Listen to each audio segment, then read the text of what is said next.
और साथियों, आप सभी का स्वागत है हमारे इस विशेष कार्यक्रम में।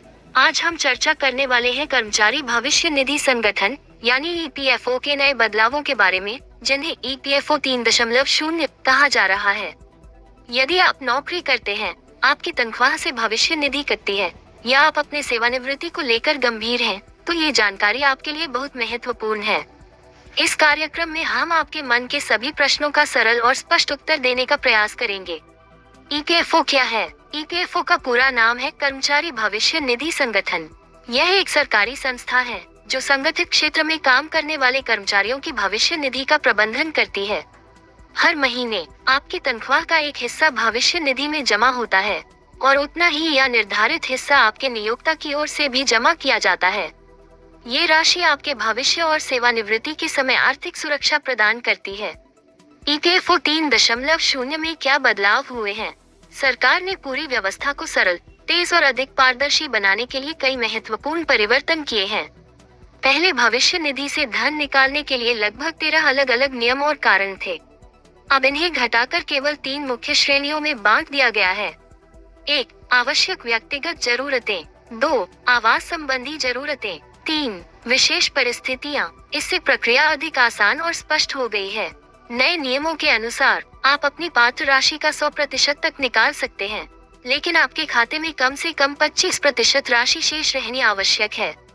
इसका उद्देश्य यह है कि आपात स्थिति में सहायता मिले, लेकिन आपकी सेवानिवृत्ति की बचत पूरी तरह समाप्त न हो। अब केवल 12 माह की सेवा के बाद आंशिक निकासी की अनुमति है, चाहे कारण शिक्षा हो, विवाह हो या अन्य आवश्यक कार्य। पहले अलग अलग कारणों के लिए अलग अलग सेवा अवधि की शर्तें थीं। अब एक ही सरल नियम लागू है। यदि आप नौकरी छोड़ देते हैं, 12 माह तक बेरोजगार रहने के बाद आप अपनी संपूर्ण भविष्य निधि राशि निकाल सकते हैं। इससे लोगों को नौकरी बदलने के दौरान जल्दबाजी में पूरी बचत निकालने से रोका जा सकेगा। भविष्य निधि के साथ कर्मचारी पेंशन योजना भी जुड़ी होती है। पेंशन से संबंधित राशि निकालने के लिए 36 माह की अवधि निर्धारित है। ये व्यवस्था आपकी वृद्धावस्था की सुरक्षा को ध्यान में रखकर बनाई गई है। अब पूरी प्रणाली को अधिक डिजिटल और सुविधाजनक बना दिया गया है। आधार से जुड़े खाते के माध्यम से ऑनलाइन आवेदन, कई मामलों में दस्तावेज की आवश्यकता नहीं, स्वतः दावा निपटान की सुविधा, भविष्य में त्वरित भुगतान की व्यवस्था, मोबाइल पर खाते की जानकारी देखने की सुविधा। अब यह व्यवस्था बैंकिंग प्रणाली की तरह सरल और पारदर्शी बनती जा रही है।